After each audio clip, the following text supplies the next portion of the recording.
All right, guys, it's Brutus J from the Brutus J podcast. It's November the 30th, Sunday. A lot to talk about, a lot that has taken place over the weekend, particularly college football. The world of college football has been shaken up once again. Let's talk about it.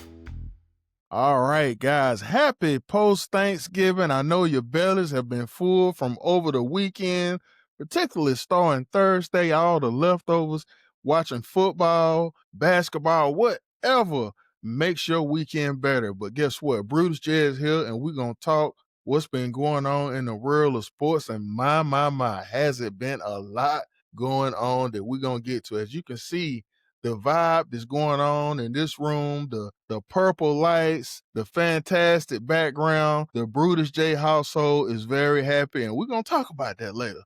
But we're going to start off with some college football. It was rivalry weekend, y'all, and it all started Friday, and we are ready to get to it. Beginning with Indiana on the road against Purdue Friday, November the 28th.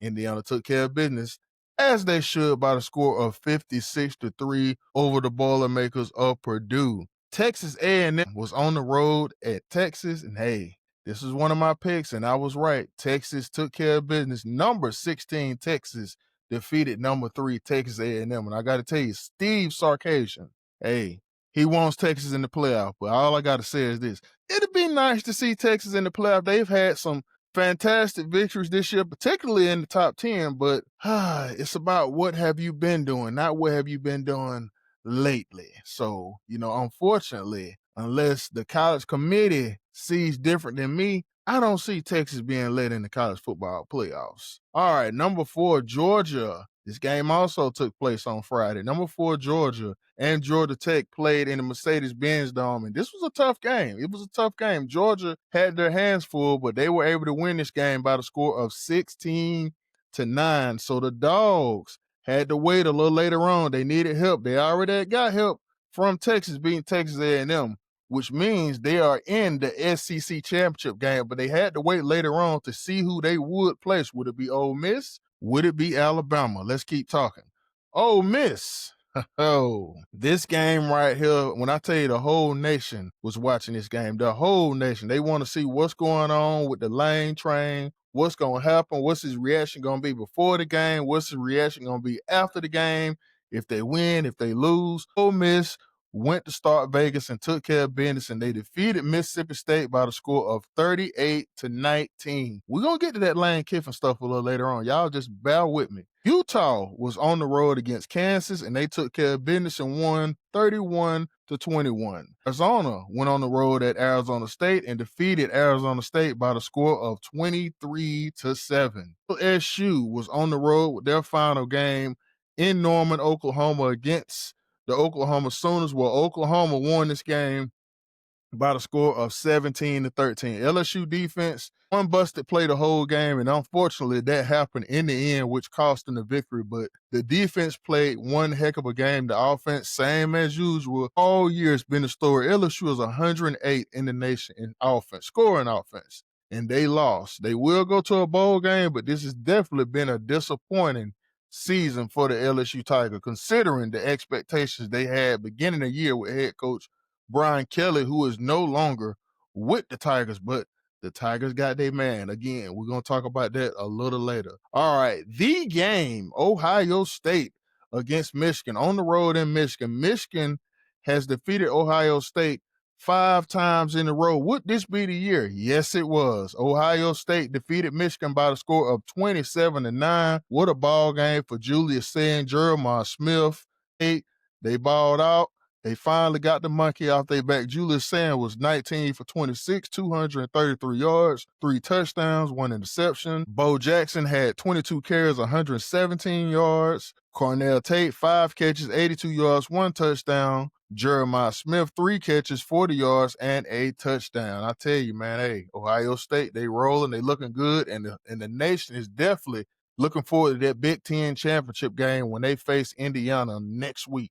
Texas Tech on the road against West Virginia. They took care of business by the score of 49-0. Oregon was on the road against Washington, and silly me, I picked Washington to win this game, and boy, was I wrong. Oregon defeated Washington by the score of 26-14. Notre Dame was on the road, their final game against Stanford. They defeated Stanford by the score of 49-20. And as usual, the Irish just keep rolling. Jeremiah Love, 14 carries, 66 yards. Nias Williams, 10 carries, 83 yards. Looks like everybody showed up for the Irish. It wasn't just a one-man show as usual with Jeremiah Love, but I can promise you he's still going to New York for that Heisman ceremony. Alabama, the Iron Bowl. Alabama on the road in Auburn. The Tide took care of business 27-20. And guess what? Once again, you got Alabama versus Georgia in the SEC championship game.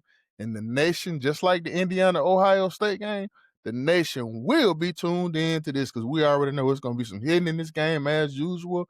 The question is, can Kirby get it done? Because I got to tell you, watching Alabama, they're not the same as they was a few weeks ago. Georgia has had a good year. They've been rolling. Alabama the past few weeks been a little inconsistent, so it's going to be interesting. But I can tell you this, when it comes to Georgia, Alabama always going to rise up. The problem is, can Georgia do the same? UCF on the road against BYU. BYU took care of business 41-21, and it looks like the BYU Cougars will be headed to the playoffs as long as they can take care of business in that Big 12 championship game. Miami defeated Pitt. Another one of my bad picks. I picked Pittsburgh to win this game. I mean, you can't blame me. Look how they went to Georgia Tech and won. But Miami and their defense, they took care of business. Miami won this game by the score of 38-7. So the Canes probably going to end up in the playoffs depending on what happens with that ACC championship scenario. Vanderbilt Commodores on the road in Tennessee. 2 words, Diego Pavia. I said it before and I say it again. We know he going to New York. Diego Pavia is my Heisman pick by a long shot. Look at these stats. 18 for 28, 268 yards, 1 touchdown. He did have 2 interceptions. 20 carries, 165 yards, and 1 touchdown. It's the victory for me. 45-24, Vanderbilt defeated Tennessee in Knoxville. Easily the worst loss Tennessee has taken to Vanderbilt, especially in Knoxville. So shout out to the Commodores. First ever 10-win seasons. Diego Pavia is just different. He is just flat out different. UCLA on the road against USC. USC took care of business by the score of 29-10. Virginia defeated Virginia Tech 27-7. California defeated SMU 38-35. That was a bad loss by SMU. They were headed to the ACC championship game, but that is not going to happen now with that loss. Tulane defeated Charlotte 27-0. Tulane is once again headed to the American championship game. So that pretty much what wraps up as far as the top 25 other games that people probably were interested in the ACC, particularly the North Carolina Tar Heels, or you can call them the Bill Belichick Tar Heels. They lost to NC State by the score of 42-19. So the Tar Heels end the season on a 3-game slide, and Belichick, he got a big recruiting class coming in, so we'll see how the Tar Heels do in 2026. Florida upset Florida State by the score of 40-21. Man, I tell you, Ball had a big game. Listen to these stats for Ball. Ball was 38 carries, 266 yards, 2 touchdowns.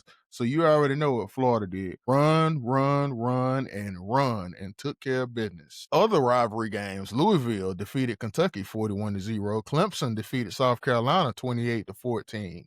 And that pretty much does it. Now, before we, get into the NFL, NBA, college, let's talk a little bit about what's been going on in college football as far as coaches. So we have new coaches for the University of Florida. We have new coaches for LSU, new coaches for Arkansas, and a new coach for Auburn. And as of now, Ole Miss has a new head coach. So it's been a lot going on. These schools have been having to move because we all know next Wednesday is the early signing period. So you got a lot of people signing, and they want these guys to come in comfortable as far as who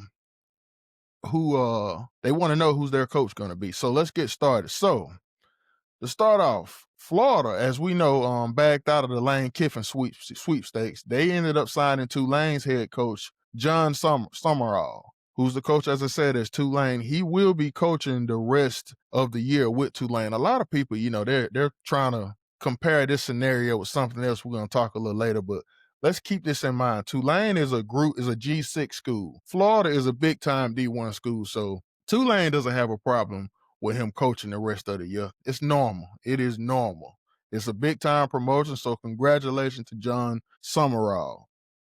All right. Auburn hired South Florida's coach Alex Golesh as its new coach. Big time hire. I like Alex Golesh. Some people like to say he's a little goofy. I don't think so. I think he's the perfect fit for the Auburn head coach job. Arkansas hires Memphis coach away from him, Mr. Silverfield. He's a good, fantastic coach as well. Ryan, I think he served probably around about 3-4 years at Memphis. So, that is a real good hire for them as well. Let's see. LSU. I don't even know how I even hesitated to bring that out. LSU Tigers have hired Lane Kiffin as their next head coach. I'm gonna tell y'all something, folks. A lot of people don't understand how important of a hire, how much of a win this is for LSU. I get it. Ole Miss, if you're an Ole Miss fan, you have to be, your blood has to be boiled, and you got every right to be mad. I mean, this is the best year ever Ole Miss has had. 11-1. You're going to the playoffs. You're hosting the game. You have a right to be upset. I get it. I really do get it. But here's the thing, folks, and I know it's going to be people who are going to disagree with me. Players in this day and age, players pick and choose to leave whenever they want. And people can say, oh, well, it's the playoffs. They team good. It doesn't matter, people. I have heard situations where during championship runs, players still transfer. There are players right now as we speak, probably on Ole Miss team who getting ready to have some kind of NIL package deal to leave now. And I ain't talking about going to LSU. Anywhere. If they're not getting PT playing time, they're going to leave. Some that's even getting decent playing time, guess what? They're going to leave. In Lane Kiffin's mind, the ceiling has been reached at Ole Miss. Now I get it. It sounds bad, but hear me out. The man has spent 6 seasons at Ole Miss. 6 seasons. 3 straight 10-win years. Oh, never before done at Ole Miss. The man has did a good job. If he wants to leave because of his family and other things, that is him.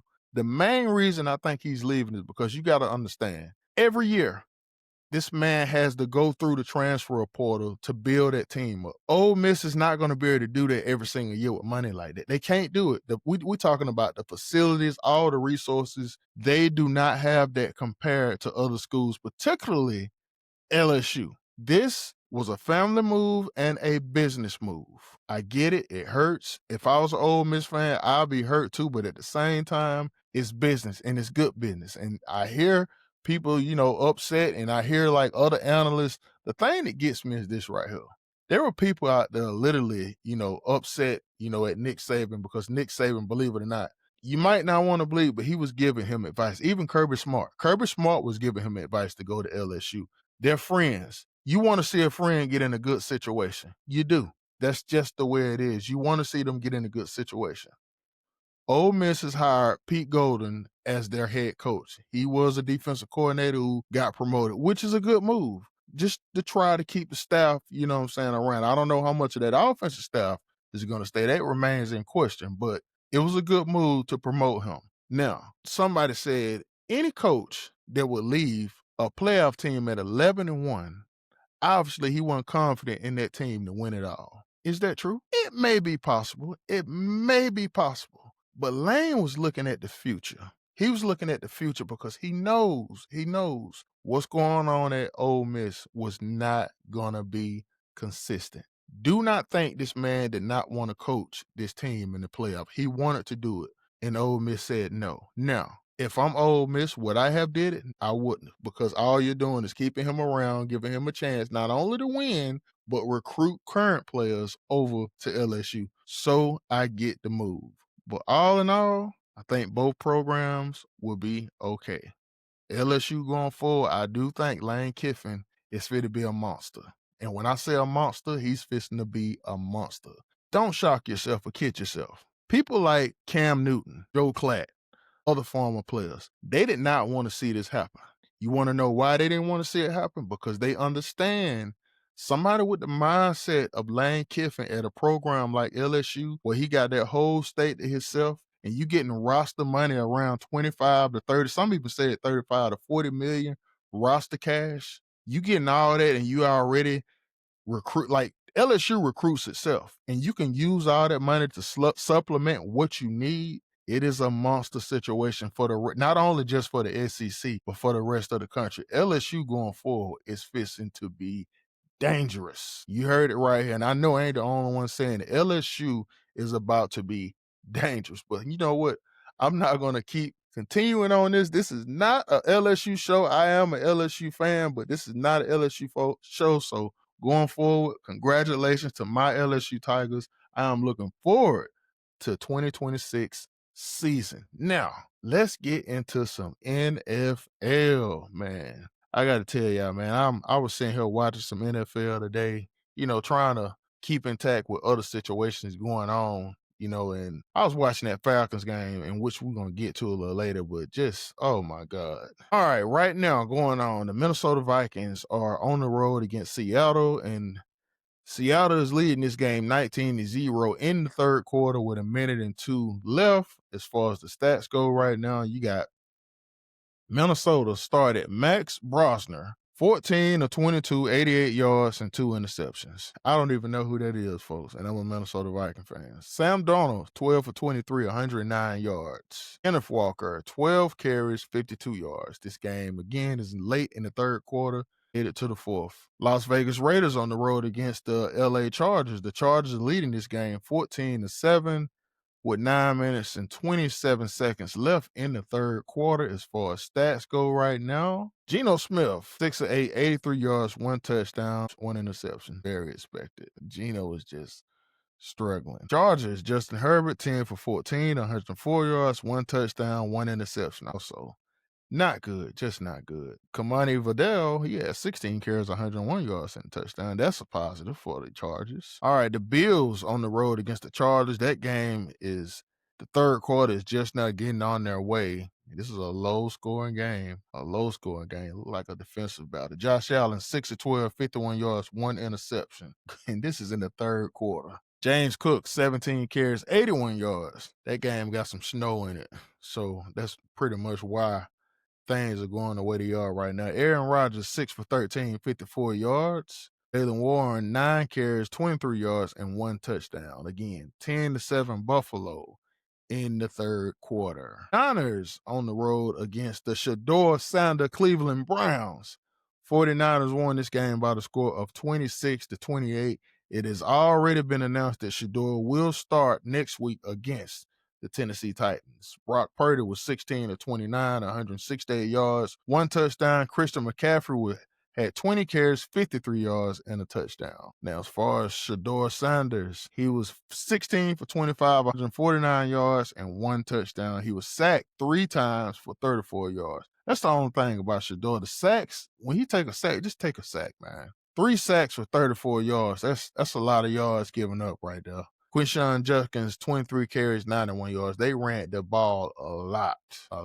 Jacksonville Jaguars defeated the Tennessee Titans by the score of 25-3. Stats in this game, Trevor Lawrence was 16 for 27, 229 yards, and 2 touchdowns. Travis Etienne, 12 carries, 28 yards.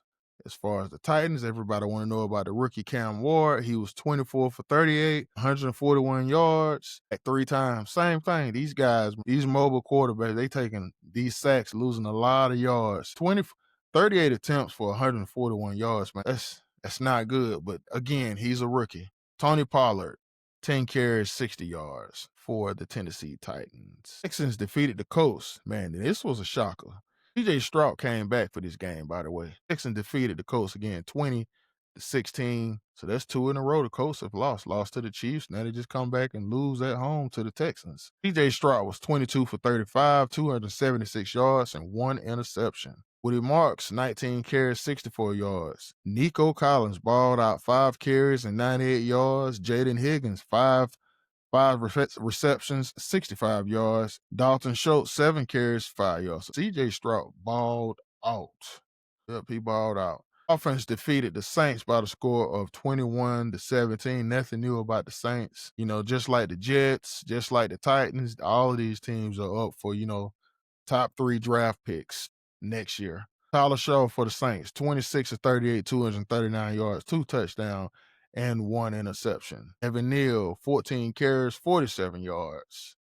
For the Dolphins, Tua, 12-23, 157 yards, 1 interception, sacked 4 times for 23 yards. Von A-Chain, 22 carries, 134 yards, and a touchdown. There you go, right there. So you already know who the story of that game. Run, run, run. And the Falcons on the road against the Jets. The Jets defeat the Falcons by the score of 27-24. Jets came into this game 2-9. The Falcons came in at 4-7. Guys, I got to tell you, Arthur Blank, Sir Mr. Arthur Blank, I don't like to see anybody lose their job, but I do think it's time to move on for Mr. Raheem Morris. It's time to just move on. Just move on. I think everybody in Atlanta is just tired. Nobody cares about the injuries. For me, it's just the lack of doing anything about what's going on, period. The looks he have on the sideline is just like he has no interest in trying to get better.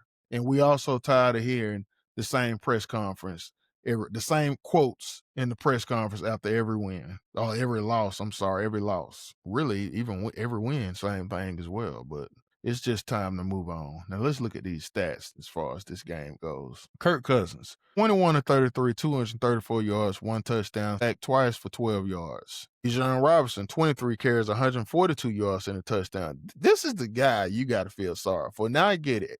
He has his fumbling problems here and there, but Bijan Robinson literally carries this team, but it's nothing else to go with it. And that's even when Penix went in the lineup. Same thing.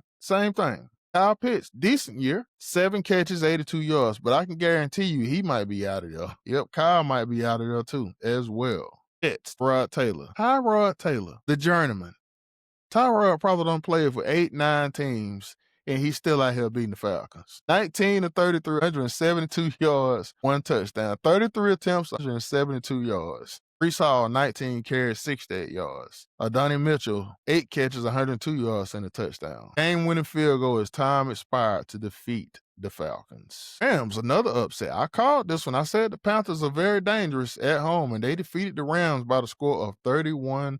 The Rams moved to 9-3, and the Panthers moved to 7-6. Folks, the Panthers, they trying to get in that playoffs. I got to tell you, they doing better than the Falcons. Matthew Stafford, 18-28, 243 yards, 2 touchdowns, and 2 interceptions. Sacked twice for 16 yards. Blake Corum, 7 carries, 81 yards. Tyron Williams, 13 carries for 72 yards. Xavier Smith, 3 receptions, 82 yards. Puka Nacua, 6 catches for 72 yards. Panthers, Bryce Young, 15-20, 206 yards. 3 touchdowns, sacked twice for 12 yards. Chuba Hubbard, 17 carries, 83 yards. Jalen Coker, 4 catches, 74 yards, and a touchdown. And McMillan, 1 catch, 43 yards, and a touchdown. So shout out to the Panthers. That was a big win.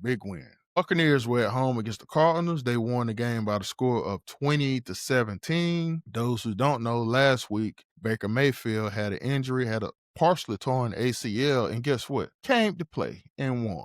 18-28, 194 yards, 1 touchdown pass, sacked twice for 10 yards. So shout out for Baker. Hey, Baker's one tough cat. Bucky Irvin, 17 carries for 61 yards. Chris Godwin Jr., 3 catches, 78 yards. And as far as the Cardinals, Jacoby Brissett, the best backup in the game, in my opinion. 29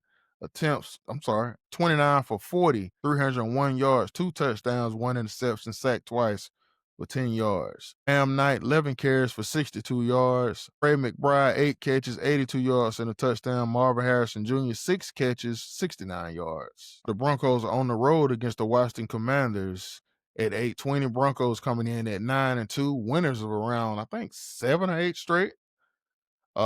On the road against the Commanders, who are 3-8. I don't know. It's a night game. I can see the Commanders, giving them a game, but I think the Broncos is gonna win this. As far as Thursday's slate, for those who probably know why they was eating that good Thanksgiving meal, The Packers defeated the Detroit Lions 31-24. I don't know what's going on with the Detroit Lions. I just don't know. But this I can say, and I think I said this in Thursday's show. If Jordan Love can have games 18 for 30, 234 yards, and 4 touchdowns with that Green Bay defense who ranks fourth in the NFL, by the way, the Packers can go a long way. He just got to stay consistent. And the Cowboys defeated the Chiefs 31-28. Jared World is living the life right now. Cowboys are 6-5-1 and are looking forward to try to make a playoff push these last few weeks. And the Bengals all over the Ravens, 32-14. This was the game Joe Burrow came back in. He was 24 for 46, 261 yards and 2 touchdowns. Chase Brown, 15 carries, 78 yards. And as far as the Ravens, Lamar Jackson, 17-32, 246 yards, no touchdown passes, 1 interception, and sacked 3 times for 23 yards. Eric Henry, 10 carries, 60 yards. Isaiah Likely had 5 catches, 95 yards. So the Ravens will fall to 6-6, and the Bengals will move to 4-8. And Friday night's game, the Bears on the road against the Eagles, and the Chicago Bears took care of business. How about that? The Windy City Bears, 9-3 on the year. The Bears, hey, let them keep playing like that. Chicago gonna mess around and have a first round bye. I mean, they are balling. Listen to these stats. Chicago Bears, Caleb Williams, only 17 for 36, 154 yards, 1 touchdown, 1 interception, sacked twice for 10 yards. DeAndre Swift, 18 carries, 125 yards. Managai, 22 carries, 130 yards. So the Bears combined for 281 yards rushing in this game. That's what beat the Eagles right there. Jalen Hurts, 19 for 34, 230 yards, 2 touchdowns, 1 interception. Saquon Barkley, 13 carries, 56 yards. A.J. Brown, 10 receptions, 132 yards, and 2 touchdowns. So, hey, he can't complain. He was getting the ball. 10 catches, 2 touchdowns, and a loss. If you're a Bear fan right now, hey, you living good. Giants are at the Patriots for Monday night. Giants coming in at 2-10, and the Patriots are coming in at 10-2. You know who I got in that game. The Fighting Drake Mays of New England, the way. Now, let's talk some NBA. We'll do Saturday and Sunday. Saturday night, Timberwolves defeated the Celtics by the score of 119-115. The Hornets defeated the Raptors 118-111. The Pacers defeated the Bulls 103-101. The Pistons defeated the Heat 138-135. The Bucks defeated the Nets 116-199. And the Warriors defeated the Pelicans by the score of 104-96. And word on the street is Steph Curry is about to sign a new deal with the Warriors. The Nuggets defeated the Suns 130-112, and the Mavericks defeated the Clippers by the score of 114-110. Sunday's game, the Celtics, once again, playing 17-11 currently against the Cleveland Cavaliers. 6:16 left in the first quarter. The Raptors are trailing the Knicks by the score of 24-14 with 5 minutes to go in the first quarter. The Hawks lead the 76ers 17-16 in the first quarter with 4 minutes to go. The Trailblazers lead the Thunder 12-8 with 6:13 to go in the first quarter. I can guarantee you that lead ain't gonna stick. The Rockets defeated the Jazz by the score of 129-101. At 7 o'clock, you got the Spurs on the road against the Timberwolves. And at 9 o'clock, you got the Grizzlies on the road against the Kings. And at 9:30, you got the Pelicans on the road against the red hot LA Lakers. All right. And then as far as the stat line, which I love to go over, as far as the NBA, Doncic is still leading the league, 35 points a game. Second is Shai Gilgeous-Alexander. Jokic is leading the league in assists, 10.9 a game. Steph Curry is leading in 3 points per game at 4.7. And Jokic again leading the league in rebounds at 12.4. And as far as blocks go, Wembanyama has finally been passed since he's been injured. And blocks per game is by the Pacers, J Huff. Yeah, J Huff is leading the league in blocks 2.3 per game. And as far as steals, Jason Wallace with Oklahoma City, 2.3 steals a game. All right, let's talk I want to do women's basketball because I want to talk about, I know, folks, I get it. I love my LSU Tigers, but we're going to talk about the LSU women soon. All right. We're going to start off Saturday. Oklahoma State defeated Miami 87-84. Vanderbilt defeated BYU 84-71. North Carolina defeated Columbia 80-63. Louisville defeated Eastern Tennessee State University 88-50. And Ole Miss defeated George Mason 81-67. And the LSU Tigers defeated Washington State 112-35.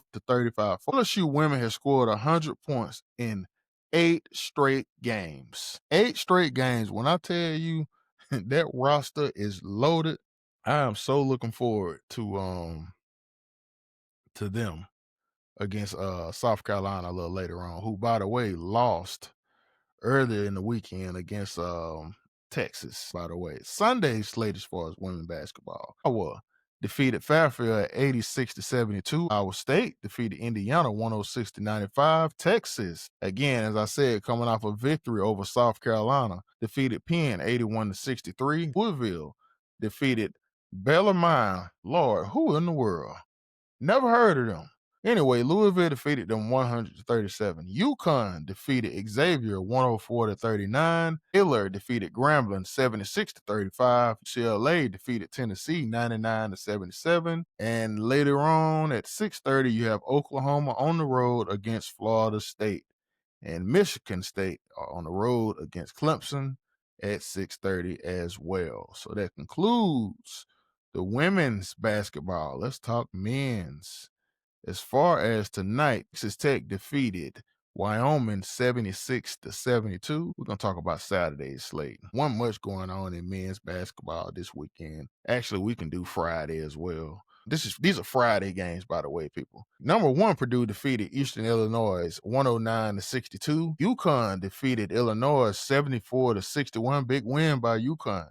Vanderbilt defeated St. Mary's 96-71. Florida all over Providence 90-78. BYU defeated Dayton 83-79. Saturday's game, Indiana 100, Bethune 56, and Arizona 98. Norfolk State 61. So that concludes the men's basketball. And folks, man, that is about it as far as the sports world goes this weekend. And hey, I said it.